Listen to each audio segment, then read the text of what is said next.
Hello and welcome to Books of X, the Spidey Dude podcast covering the Hickman era of X-Men, starting with House and Powers of X and moving on to Dawn of X.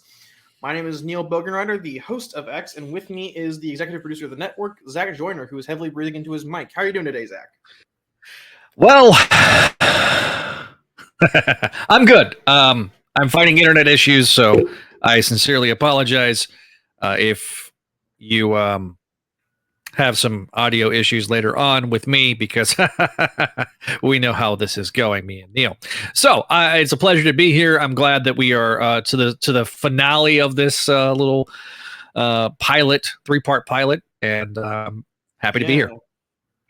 So today we're going to be covering the last 4 issues, as we kind of alluded to, House and Powers of X 5 and 6. Like I said, 2 series that are one. So after a brief recap, we'll get straight into the story proper. So last time on Books of X, the mutants led by Charles Xavier and Magneto, secretly backed by Moira McTaggart, have founded the mutants-only nation clubhouse of Krakoa. All mutants, including the supervillains, have diplomatic immunity, and they are making drugs to sell to the other nations in exchange for their sovereignty. In the meantime, there's a radical faction known as Orchis who is building a master mold of master molds known as Mother Mold to secure humanity's position on Earth as the dominating power.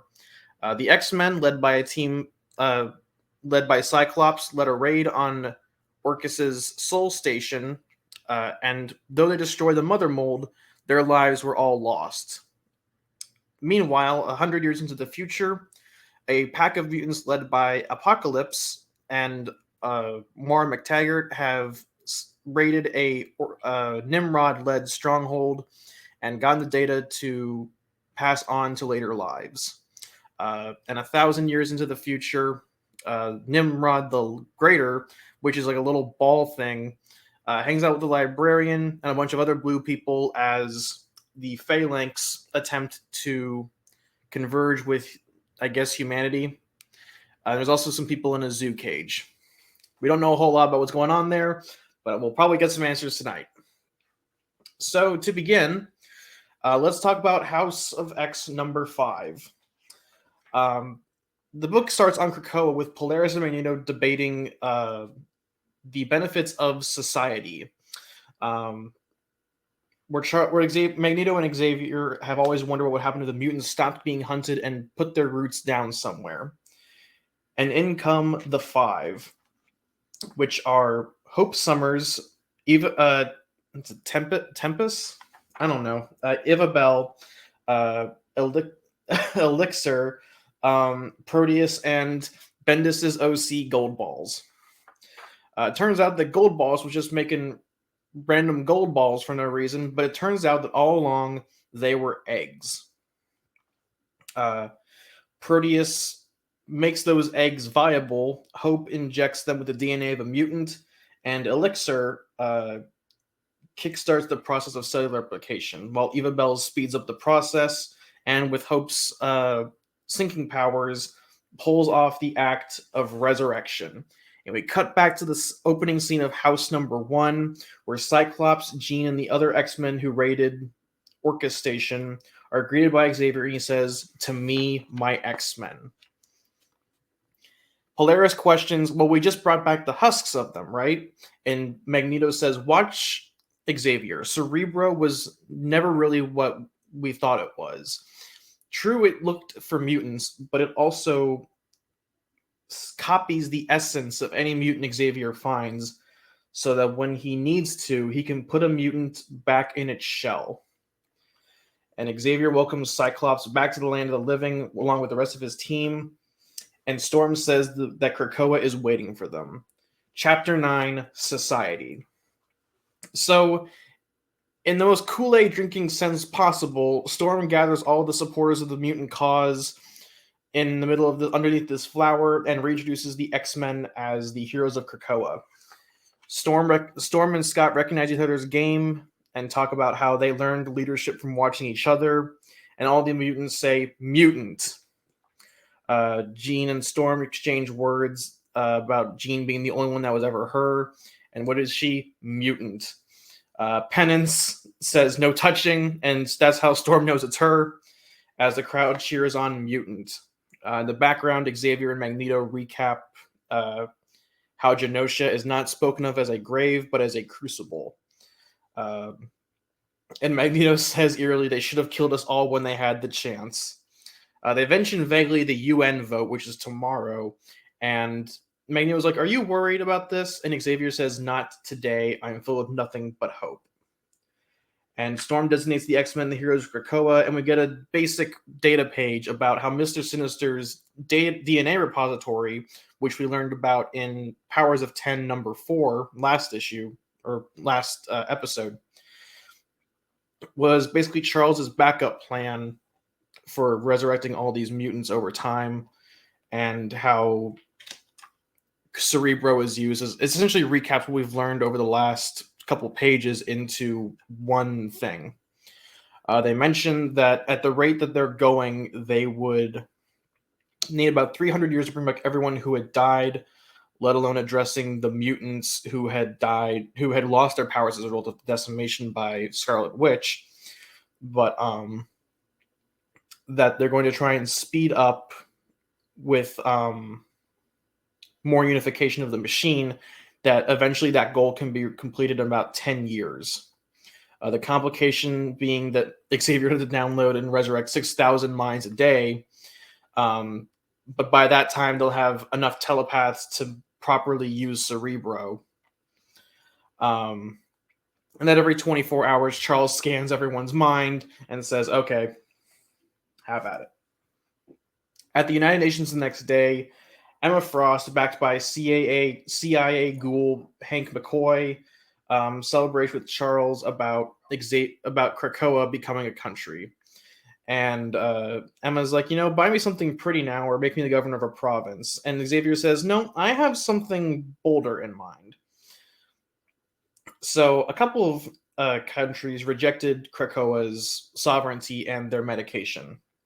Iran, Madripoor, North Korea, Latveria, Russia, and most interestingly, Wakanda, mostly because they don't need the mutant drugs and several of its economic protectorates. Along with a little map, not a little one, it takes up 2 whole pages of all the countries that have rejected Krakoa. 2 days later, Wolverine stands in front of a gate with Xavier Magneto. Sage knows that there's 20 people coming in the first wave, too many more to count afterwards. Cypher turns off the throttle and everyone keeps coming in.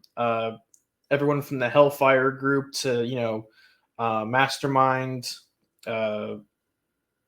Selene, Mr. Sinister, Frenzy, Sebastian Shaw, Gorgon. Yeah, let's let the Nazi onto the island. That'll turn out well. And most notably, Exodus and Apocalypse, who, as we've noticed, if we've mentioned previously, has a history with Krakoa, and all these birds swing around with Apocalypse that says, and he says, "I am comfortable. Krakoa knows me, and I Krakoa." Apocalypse and Wolverine spar with words, and Magneto's like, "Say the line, Bart. We need you to say the line." And Apocalypse says, "One people from this day forward," and Xavier says to him, "Welcome home." And that concludes this issue with a quote: if you are us, then be with us, come home." So, what'd you think, Zach? The moment where Xavier shakes Apocalypse's hand is everything changes at that point. Yeah, it's a shocking moment for sure, and it just felt like the whole issue was really well done in how Hickman does a really good job of saying something is wrong without saying it explicitly, but we can kind of put together the clues and kind of put together the idea that something isn't really right. And I feel like he didn't go. I feel like at some point the plan changed, because I think this was supposed to be like a short status quo up until Hickman finished like his 3-act saga and then called it quits. But like this was a huge I guess twist of the knife as far as like our expectations for what was happening. So my thing is that one thing that I feel like this issue accomplishes is that it makes death and resurrection with the mutant community make sense, in the sense that now there's rhyme and reason to it, because like death has been such a revolving door in X-Men, especially in Marvel broadly. Marvel broadly, but if you're going to talk about it in a specific line, like X-Men, probably followed by the Avengers, are like death means nothing. And at least giving in-story reasoning behind resurrection, I think it really works here. This is something that I feel like has been long overdue, but also, I mean, so you, not only do you get the reasonable resurrections with the characters, everything is story driven, and the characters are driving it. The explanations behind it are story driven. And so it was refreshing to read. And look, I already knew some of the broad stuff with Krakoa, but once I get to this and I read the actual context behind it, I was very, very pleased. And so therefore, I really enjoyed it. Yeah, I think giving them a mechanism through which to give their resurrection, I guess, a meaning, it does a good job of not only giving like obscure mutants like Gold Balls something to do in a broader sense, not that he has anything specific to do later on, but it gives these characters who've kind of been sidelined recently something of a presence overall. Yes. Along with also the really good twist that Cerebro wasn't just for finding mutants, but also cataloging them. I think that's an incredibly interesting twist. Along with, oh, sorry, Which that makes sense. It's one of those things where cataloging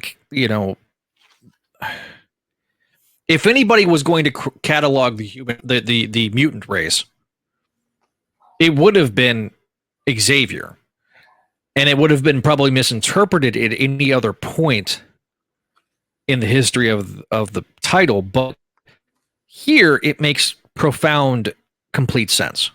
especially It also makes the actions. It also does a really good job explaining the actions that we saw earlier in the arc with the Fantastic Four and Franklin and stuff. Because Franklin, being a mutant, is something that is slightly unique to the Fantastic Four. We'll talk about that when we get to the crossover with the Fantastic Four later on. But it does kind of explain why they want him so badly. Yeah. Well, it's funny because he gets brought up a lot. Franklin gets brought up a lot in the Spider-Girl. Is Spider-Girl a mutant debates? Franklin and Annie May both get brought up a lot. But Spider-Girl's not a mutant. So she doesn't have the X gene. Also, something I wanted to point out is sort of the scale and the scope of like the UN decision. For all intents and purposes, the X-Men could, or not the X-Men, but I guess Krakoa as a nation could have just said, "We're gonna do what we want. Fuck you, go away." But instead, they chose to like go through legitimate channels, with including financial, political, and socioeconomic channels to I guess legitimize the dream, and that puts a kind of a monkey wrench in Orcus's plans. Now they can't just use their black budget super Nazi death squad to wipe out the mutants. Now they have to like kind of wrangle themselves in and think of more legitimate ways to sabotage them that we'll see later on.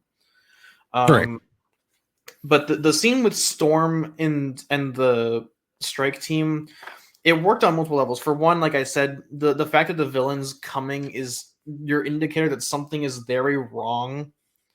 But also the way Storm addresses the crowd and her interactions with the X-Men themselves, the interactions are on point. Like her back and forth with Cyclops about how they learned leadership from each other is a wonderful exchange. Everything is in character for them. but Mhm. the crowd around them, the ones chanting mutant every time she addresses them, that's that's the indication that something is very off. And I think that's incredible that Hickman kind of strikes that balance of the characters being completely right, but also letting us know that something is off about the environment that they're in and their interactions with each other. Yes. I don't know. Do you have anything else to say about this issue? No, not really. It accomplishes its goal for making me want more. So it does a really good job in that regard. Okay, so I guess we can move on to chapter 10 for the children. Um, so the issue begins deep in the heart of Texas. In The stars are bright, bright, big. big and bright, Stars at night are big and bright. deep in the Deep in the heart of of Texas. So, year one. Sorry, you had to see. Once you said that, you knew that had to happen. Like, yes, I was hoping you would do it. So we're on the Okay. same page. That's good. So Xavier is talking with Forge in his weird aquarium office about Cerebro, saying, "Can it be done? If I met your conditions, could it be done hypothetically?" And Forge is like, "Okay, now we're talking, buddy." And they're talking about Cerebro and how they can upgrade it. Fuck off, phone. Charles says, "So I can meet your storage and power options, mainly because I got my friends in the Shi'ar Empire to help me." And he wants 5 backup. He wants 5 Cerebro units, 1 main unit, 3 backups, an additional one for unforeseen complications. And Xavier's like, the only person to make that call as far as making a new system or reintegrating into the old one is you. That's why I came to you. The question now is, are you going to do it for me? And there's a data page about Shi'ar, about about Cerebro's 7th generation copy, and how he has 5 of these Cerebro units on House of M, which is Magneto's house, or House of X, which is his house, Magneto's Island M, Cyclops' house, The Point, which will become relevant in X-Force, and in Moira's No Place. 10 years later at the Louvre, everyone clears out of the museum save for 3 people: Emma Frost, Charles Xavier, and Magneto. And Charles and Emma kind of dispel the rumors and say, "We're going to make a nation state, Krakoa." And Emma's like, "Well, you're fucking insane. Stop it." And Emma's like, we've tried this already. It was called Genosha. It was a miserable failure. 16 million people died, maybe. You forgot? And Xavier kind of appeals to her emotion and says, "This is that day you've been waiting for, to make things right that went wrong." And Emma asks what's going to be different this time. Later on Krakoa, Emma's like, "Fuck it. You got me. For the kids. Let's do it." And they basically lay out what they need from Emma, all of her financial backing, and they want her to become the East India Trading Company of Krakoa. Imperialism for the win. And they talk about a 20 or 50-year exclusive contract as a distributor, and 2 seats on the first government of Krakoa's council. But the reason they want to give her 2 seats is because they want Sebastian Shaw back in Hellfire. And then I was like, well, what was the point of me getting rid of him then? I wanted to get rid of him. And they want Emma to have unofficial relations with other countries that have mutants need to get out. They supply the drugs, the other nations supply the mutants they don't want. And Emma says, "Okay, I'm not going to do it for 2 seats, but I'll do it for 3. And so in a data page, they explain the Quiet Council of Krakoa. which has 4 different kind of seats, along with Krakoa, which speaks for itself with Cypher as the intermediary. Professor X and Magneto are the exposed Autumn Council, and Sebastian Shaw and Emma are the spring seats that are exposed so far. Summer and winter are completely done so far, but we'll get to them later. So, yeah, again in year 10, Xavier says, "Hey guys, I got a little place for you guys. It's called Krakoa. It's like a ethno state, but for mutants only. It's like a clubhouse, and then everyone else can't get in." And that invitation extends as well to Namor, because for those of you who don't remember, Namor is a mutant. And Namor, to no one's surprise, says, "Fuck off, I'm a king, I do what I want. Go away, don't come back until you mean what you're saying." And in year 1000, the Phalanx are considering the application process, and they agree to assimilate humanity, I guess the blue man group, into the Phalanx. And they kind of explained that at the heart of every black hole there is actually a supermassive machine brain containing the collective intelligence of a society that it collapsed in on itself. And basically, through a bunch of mumbo jumbo, they're going to eat Earth, and nothing will be left behind. It's very complicated, but basically, they're gonna do a Unicron and eat the planet, and that way they can, I guess, collect all the information they want.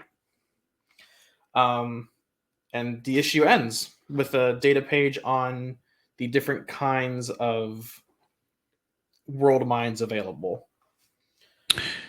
I really like this Congress of the X-Men.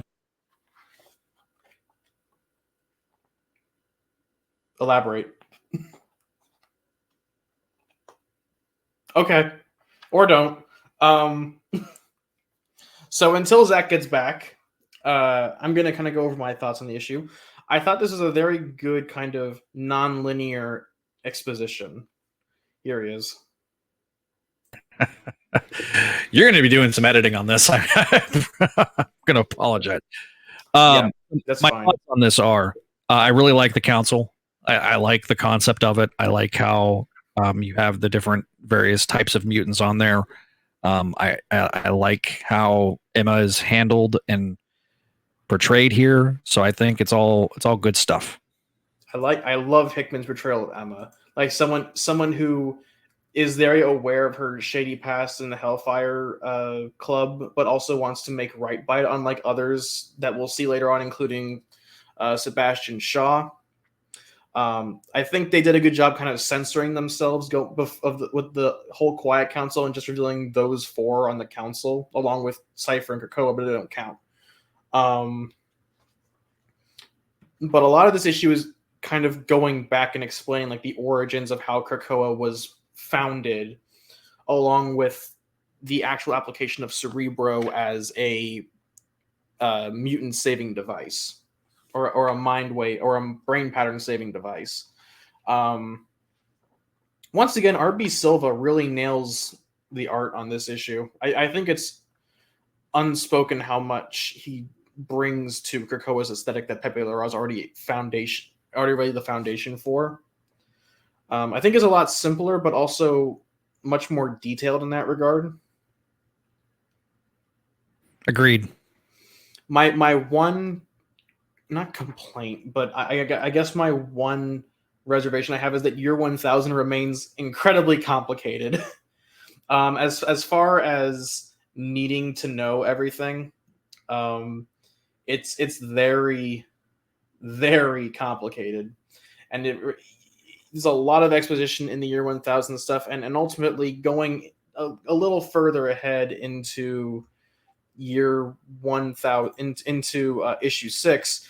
I think a lot of the year 1000 stuff could have been skipped in order to use that page space somewhere else. It's a pretty. I agree with that.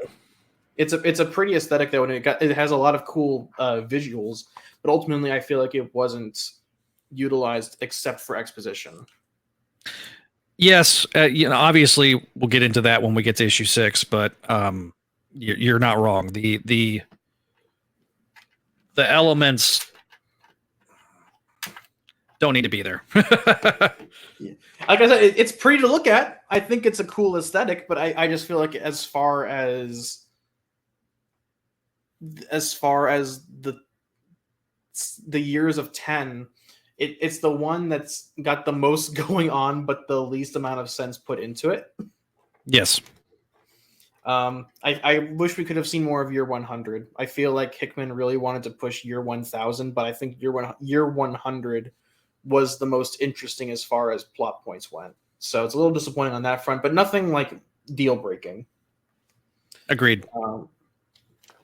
So I guess moving in, do we want to go into the next issue then? Yeah, let's just rock and roll on it. All right. So the last issue of House of X is appropriately titled House of X. The issue begins 1 month before the start of the series in Moira's No Place with Xavier's Cradle. And everyone comes to a unanimous vote on whether or not to proceed. And Magneto says, whatever has been there between us over the years, it ends today. And Xavier puts on Cerebro and says, humans of the planet Earth, I am the mutant Charles Xavier, and I bring you a message of hope. For years you have fucked around, and now it is time to find out. You killed Genosha, and you really pissed me off. So I was going to give you some drugs, and now I'm not, but I'm going to sell them to you. And in exchange, you're going to give us two things. One, you're going to give us our mutant ethnostate, and two, you're going to give us all diplomatic immunity. And also you're going to give us some money, but that's not really that important. We just want the first two things. And as the Avengers of Fantastic Four, Doctor Strange, and several members of Orchis listen on, Charles basically says, it's time. Magneto was right. Cyclops was right. We're the future. Here's the new truth. While you slept, the world changed. Cut the titles. And the issue begins with a data page. Once again, Hickman showing us that he has that one favorite trick, and he's going to play it until it's run into the ground. So the Quiet Council of Krakoa is expanded upon, alongside Xavier, Mags, Sebastian Shaw, and Emma. The Autumn Council's third seat is filled by Apocalypse. The Red Queen in the spring chamber is censored still. And the winter seat is filled by Mr. Sinister, Exodus, and Mystique. And summer is filled by Storm, Jean, and Nightcrawler. And also introduces the concept of the Great Captains. Whenever there's war, the Great Captains will lead the charge. And they are all led by the Captain Commander. Cyclops is the Captain Commander, while he is flanked by Bishop, Magic, and the mutant Nazi from Hydra, Gorgon. Because everyone keeps thinking that Gorgon was a good idea to bring to Utopia. On the inaugural day of the council, everyone sits down, family, friends, and allies, and they say, here's our first bit of business, judgment. And it's revealed that they're about to pass judgment on Sabretooth, who is facing punishment for his crimes of murdering men. And they say, hey, we're going to use you as kind of an example. So let's come up with the three main laws. Killing mutants doesn't mean anything right now, but murdering humans does. That should be a crime. The second rule should be to respect this sacred land. Basically, Krakoa is a paradise, and we will treat it with the kindness it deserves. And Mystique says, hey, son, how's that procreation complex gone? And Nightcrawler is saying, it's obvious, Raven. We need to make more mutants. We need to fuck. And Xavier's like, yeah, okay. Xavier's like, yeah, okay, that's a good one. Is what we have perfect? No, but what is? It's a start and a good one. And they say, hey, Sabretooth, get wrecked, take the L. And Sabretooth is grabbed by vines and dragged into the pit and exiled from Krakoa forever. Xavier turns as Krakoa steals itself up and says, it's distasteful, I know, this business of running a nation. Hey, let's go party. Now that we've just sentenced a man to eternal punishment, let's go have a keg down at the pier. And it turns out that as Krakoa has been recognized as a nation, everyone is celebrating. All the mutants are using their powers together to to make everything prettier and more bombastic. Cyclops, Jean, and Wolverine are getting very close together. We'll talk about that next episode. But Wolverine makes bygones with Gorgon. Jean and Emma put their past rivalry behind them. Cyclops and Havoc are celebrating together. And Apocalypse is sitting alone with Krakoa. And the issue ends with Charles and Magneto standing on a cliff, with Magneto saying, just look at what we have made. Issue over. Yeah, this was a lot of fun too. This was, I think, one of my favorite issues of the entire hardcover. Agreed.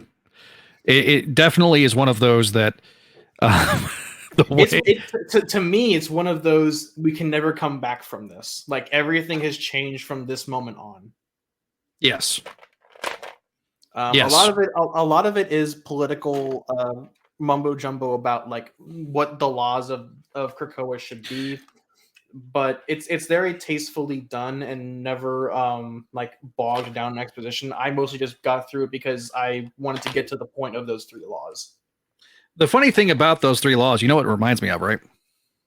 Do tell. The 3 laws of robotics. Oh yeah, it's very Asimovian, Isaac Asimovian, and that will become, I guess, very important when we get into the next issue. But I kind of want to elucidate more on the Quiet Council. I think it's interesting, like going back to the beginning of the issue, talking about Charles broadcasting all of his message to everybody. We get a very good sense of like the scale of which this announcement is being impacted. Like, we get a look at the Avengers, the Fantastic Four, all these different groups of people in their everyday lives. And then we cut to Orcus, and that's when we know like the mutants kind of have overstepped. Their greatest moment was also like the minute they were destined to be torn down. I think that's interesting, the way they framed that shot. Yeah, I agree with that. I think that's a you could have easily just leaned into the fact that of this supreme victory, but you've got to give that bit of a hook for the future. They hint very heavily, and they never actively state it out loud, but they imply a lot that Krakoa is not to last, which is, I think, understandable given the fact that this is a massive status quo change from the Mansion and Xavier being like a voice of mutant pacifism and peace. Now he's saying, "Fuck off! I want to do what I want."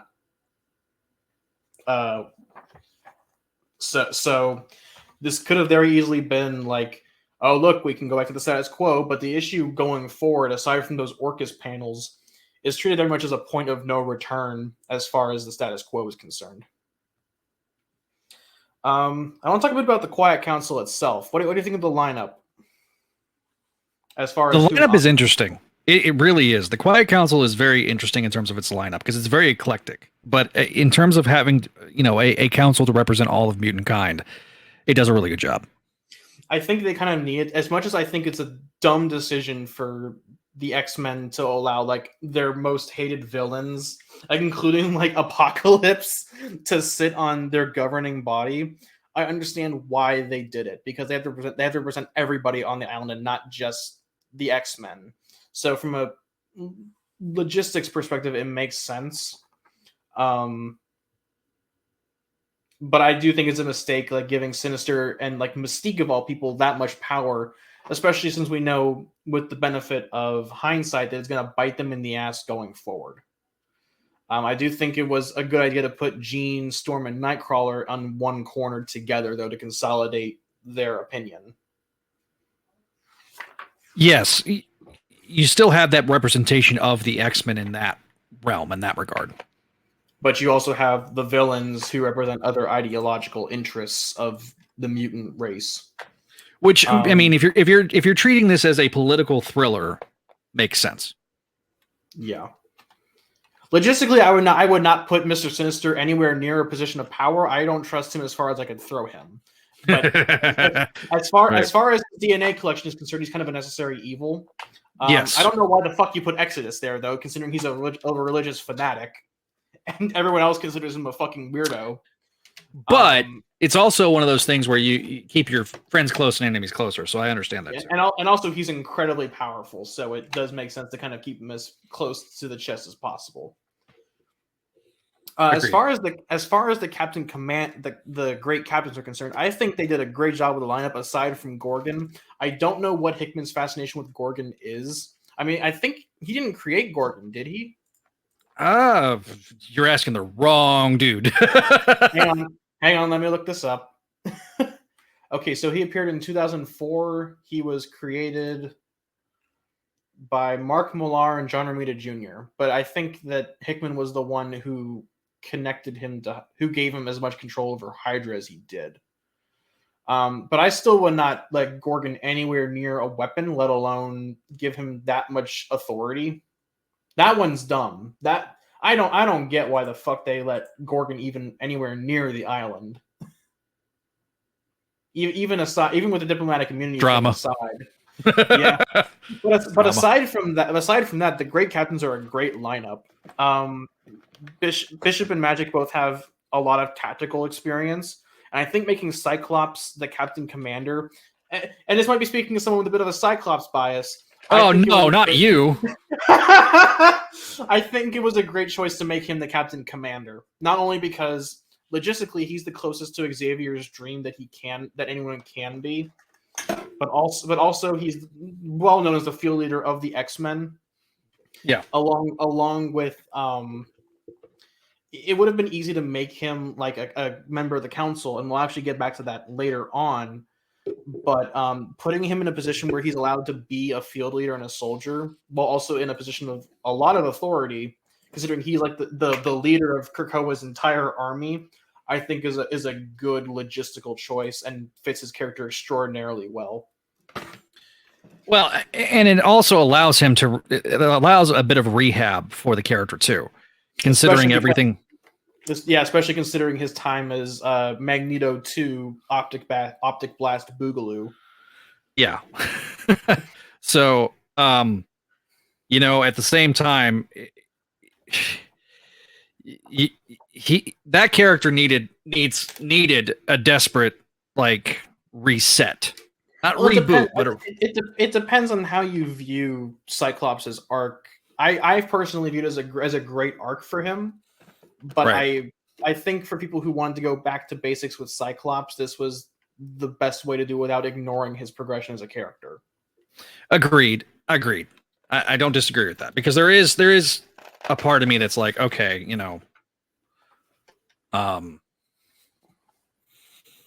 we need, he needs that type of rehab. Yeah. Thank you. So no, listen, I know you're a big Cyclops fan, so like I'm happy for you. Like this is the type of thing that I hope to see with Ben Reilly one of these days. You'll never get it, not while the current editorials in control. Listen, I just want to have a conversation with Nick Lowe and just go, why? But I'm not going to be a toxic douchebag on Twitter about it, though. It reminds me of that Dave Chappelle sketch. Why? 'Cause fuck them. That's why. 'Cause fuck them. That's why. But Sabretooth, that was an interesting. Oh boy, Sabretooth going straight to the pits of hell. I do like that Sabretooth is not in the right because he murdered a bunch of people, but he's also in the right that they kind of used him as an example and kind of made their laws around him so that they could punish him. Yeah. And we'll get to this later again, because again, with the benefit of hindsight, Sabretooth does eventually get out of the pit and form the Exiles. But it's interesting seeing his rightful punishment, but in a very not tragic, but in a very culty format. Yes. Yes, I don't disagree with that at all. Also, this issue doesn't confirm it, but next episode will confirm that Jean, Psyche, and Wolvie have connecting bedrooms. Make of that what you will. I believe that's called a throuple. So yes. All right. We don't kink shame on this show. No, we don't. Good for them. I'm happy for them. And also, Cyclops is probably railing Emma off panels, so we don't. Yeah, let's be real. I mean, he's that whole situation is probably a situationship of free love, man. I mean, they used to imply later that Krakoa is just one big orgy. So, I mean, yeah, good for them. I mean, it's all Nightcrawler's fault that it's an orgy. He looked at his mom and said, "We need to fuck." Be fruitful and multiply. So two sound effects that I will be implementing between now and next episode will be wow, and also Cyclops yelling previously on X-Men. All right. So the final issue of House and Powers of X, Powers of 10, number 6. I Am Not Ashamed. So time is a flat circle as we meet back up with Charles Xavier in year 1 at a fairground, and he meets Moira, who says, "Hey Charles, all of a sudden I really give a shit about tarot cards. Read my mind, Charles." And we cut back to year 1000, the Preserve. As the librarian wanders through the zoo cage, he finds a bunch of mutant creatures who he's domesticated. They're his pets, and he says, "Go eat." And among the crowd and hiding in the bushes is Wolverine. And he's like, "I'm going to kill you. Give it time." And the librarian says that he has no more time. And apparently they've all been speaking another language this entire time. We've just been reading the translated version. And Wolverine says, "What are you waiting for? Get on with it." And it turns out the librarian was waiting for Moira, who he reveals to her that the Phalanx will descend upon them and absorb everything. The world is ending tomorrow. And Wolverine, and we get the big the big twist of the issue is that humanity was never going to win, and the mutants weren't going to win either. It was always going to be the machines. No organic life, no real pure humanity came out of it. The Sentinels bought them years, and Nimrod bought them decades. Humanity used the machines and all sorts of technology to circumvent the mutants who would hit like an endpoint and stagnate in their genetic superiority, harkening back to like Project Rebirth with Captain America, that right. They could genetically engineer themselves to be better than mutants. Mutants have been completely wiped out. And Wolverine's like, fuck, and he shanks the librarian through the throat. And he sends Moira on his way, ending her 6th life. The episode continues after a data page with Charles like falling over in pain, and he's talking about like I'll make some broader appeals to my human allies. I'll be more selective with my students. I can fix things. And Moira kisses him and says, "Fuck you, you're being too nice. You've been dreaming the wrong dream, and it's time you woke up." And a bunch of journal entries later, Moira's talking about how, Xavier is incredibly consistent in trying to be he's trying to be really persuasive with like trying to bring humanity onto their side with rhetoric and holding hands, kumbaya, and focus fully on saving mutants. They talk about recruiting Charles, Apocalypse being found, um, and eventually how she uses a golem, like a living husk, to fake her death with the legacy virus back in the 90s relaunch, to fake her death, and how she's vanished. And we cut back to the present day, where Xavier catches her up on having a government and everything. Everything is kind of falling into place for them, and Moira's giving them a reminder, like, you have to do this, you have to do this. You cannot allow Destiny back on Krakoa. By any means necessary, you cannot bring Destiny back. Specifically her, and no precogs along with her. And Moira kind of implies that you can also not let anyone know about the truth that she gave Charles and Magneto, that we always lose. And Charles says that we've always lost, but it's going to be different, for we are different, and it's all because of you. And with cut to Pepe Larraz's old pages, along with some new ones that he made for this issue, the mutants are celebrating, and Magneto's talking about how he's gonna show the world what a real mutant is. And Xavier's like, you talk like that, you're gonna get a response. And Magneto says, I'm not ashamed of what I am. Let them try to stop us this time. And the book ends with Xavier saying, yes, let them try. And that is the end of House of X and Powers of 10. Zach, what are your thoughts on this last issue? It's a good way of reusing old panels. Mm-hmm. To recontextualize the right. So it does a good job of that. I could also understand why people would be a little upset if they were like, "Haven't we? This is nothing new, except for a couple of key points." So I understand why people might have been mad about it, but I thought it was a really well done issue and a necessary issue, because it really ties the entire arc back together, and it makes you understand a lot better. A lot of the questions I remember having in episode 1 by the end of this are answered. And so that doesn't really, that means that it does its job. It's not sitting there giving me a bunch of questions and not answering them in a reasonable time frame, if that makes sense. Yeah. By the time we get to, by the time you get to the end of this, you understand this status quo. And so this is the effective type of storytelling that I like.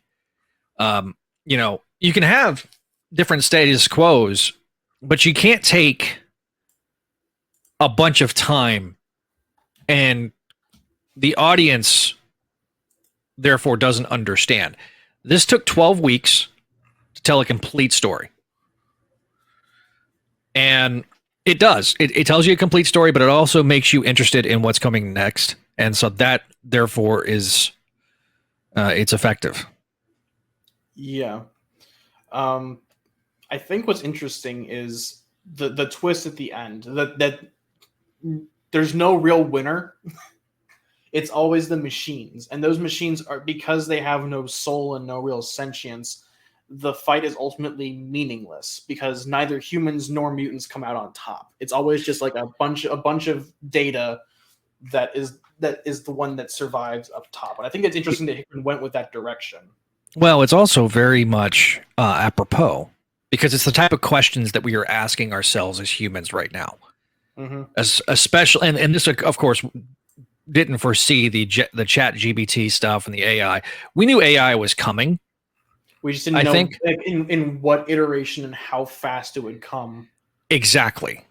And I also think in a weird way, Hickman kind of predicted, not necessarily like out of thin air, but kind of reading the wind on how human social movements would kind of be fed up with the status quo, and how we're seeing so much like social upheaval in today's world. I think he kind of Well, saw I it mean, coming in the winds. we could go into a lot of that.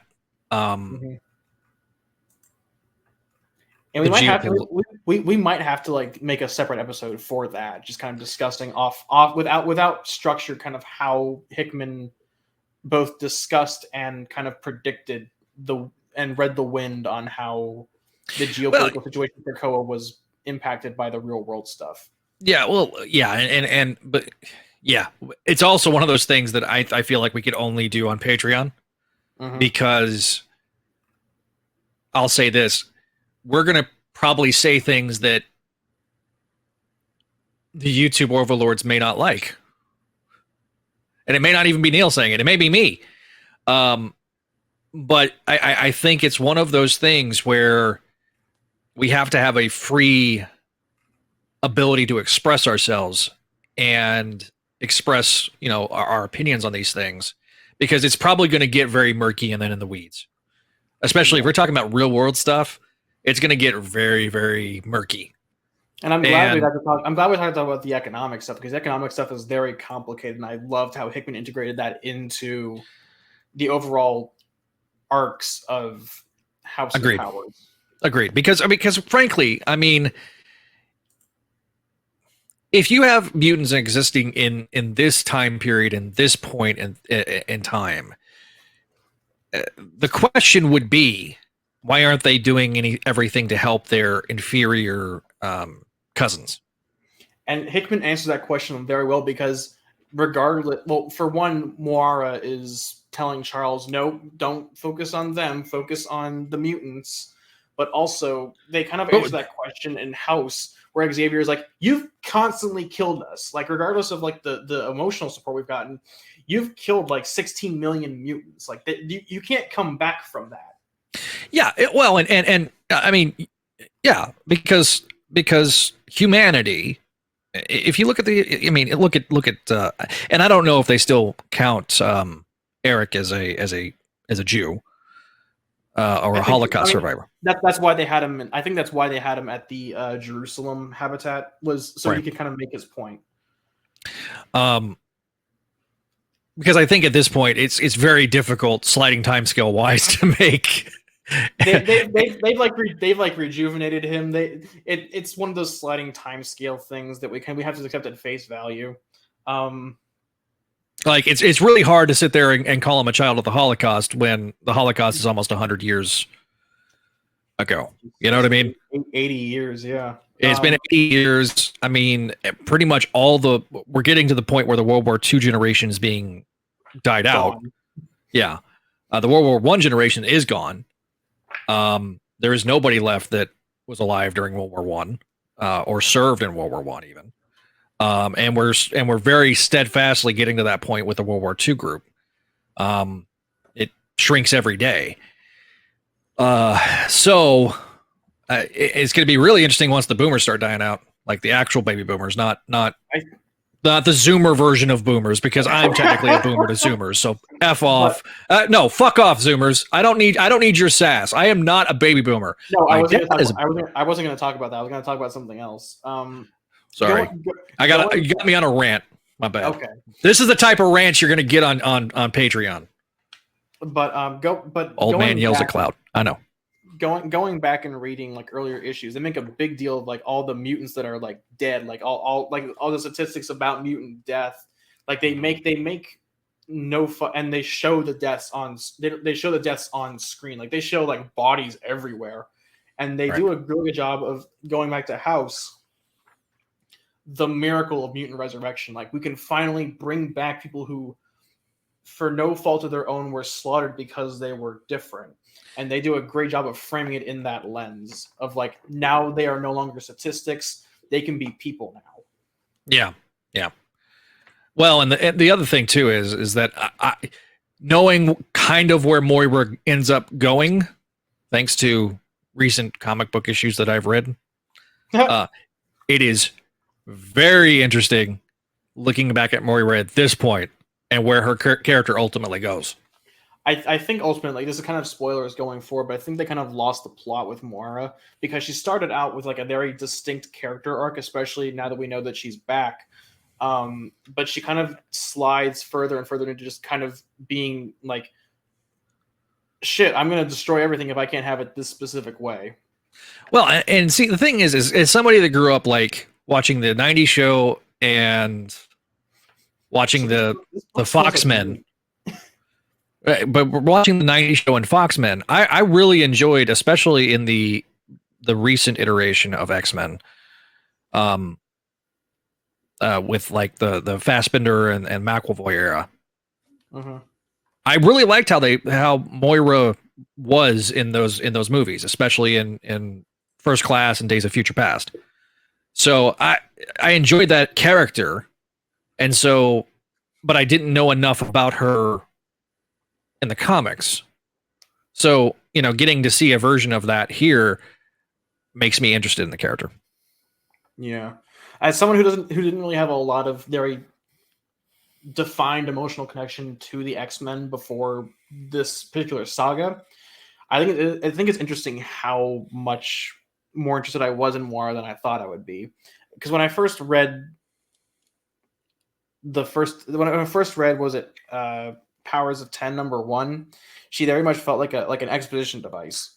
But it's interesting seeing how in like one issue later they took her and gave her a character arc and motivation that made sense with the character's previous history, having gone back and reread the X-Men. Yes. Um, and I also think they did a good one of the more editorial slash logistical issues I think that they did a good job of addressing was the timeline. Like they've now firmly established everything since like prior to X-Men #1 has been like within 10 years. How it happened within 10 years, I don't know how. Okay, which X-Men #1? We talking Like Uncanny Kirby, X-Men #1, the Stan Lee's Jack Kirby X-Men #1? yes. Okay. Like before the original 5. Okay. But like they do a good job of establishing like here's everything that happens in 10 years and here's what's going to happen in like 100 and 1,000.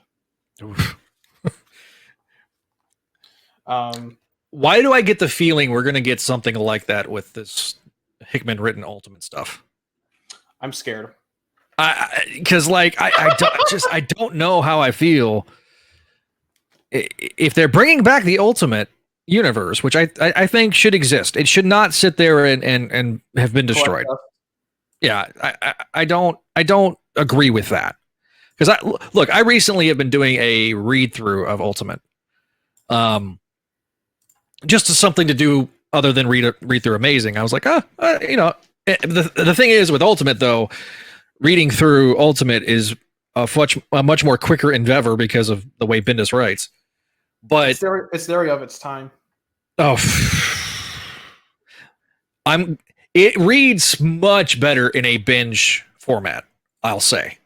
Mm-hmm. But remembering how it came out, and buying it as it came out, basically, I started buying it regularly, starting with, I think it was number 10. Yeah, issue 10 was my first issue of Ultimate. So not quite at the end of the first year. So I still have my entire. I don't have the first 7, and I don't have issue 9, but I have almost a complete run of Ultimate. And like I say, it reads much better. And to bring it back to here, there is so much that happens in these 12 issues. I don't feel like I'm not getting my money's worth. So in that regard, good job, Hickman. Even with the damn data pages, which I know are going to get more and more annoying, but that's fine. I think the good thing with the data pages in this story is that Hickman is a graphic designer, so he collaborated very closely with Tom Muller, who designed the data pages. By the way, Tom Muller, fantastic graphic designer. If you haven't looked up his stuff like outside of the X-Men stuff, look it up. He's got some phenomenal portfolio. Right. But I think Hickman knew what he needed to visualize and how to visualize it, and that's not something we see in the other books going forward, even with the ones under Hickman's direct authorship. unfortunately. Yeah. But overall, I think this was a fantastic start to an era. I don't disagree. And I One feel that like this is a was, fantastic podcast start. Good yeah, job, Neil. like Xavier said, is it perfect? No, but it's a start and a good one at that. Yeah. Round of applause for Neil. So, in that regard, I've been Neil, he's been Zach, and this is the conclusion to the 3-part pilot of Books of X. Let us know what you thought, if you have any specific thoughts you wanted to bring to the table. And going forward, this is the dawn of Books of X and the dawn of X for the X-Men. Hope you have a wonderful day, and we hope to see you next episode.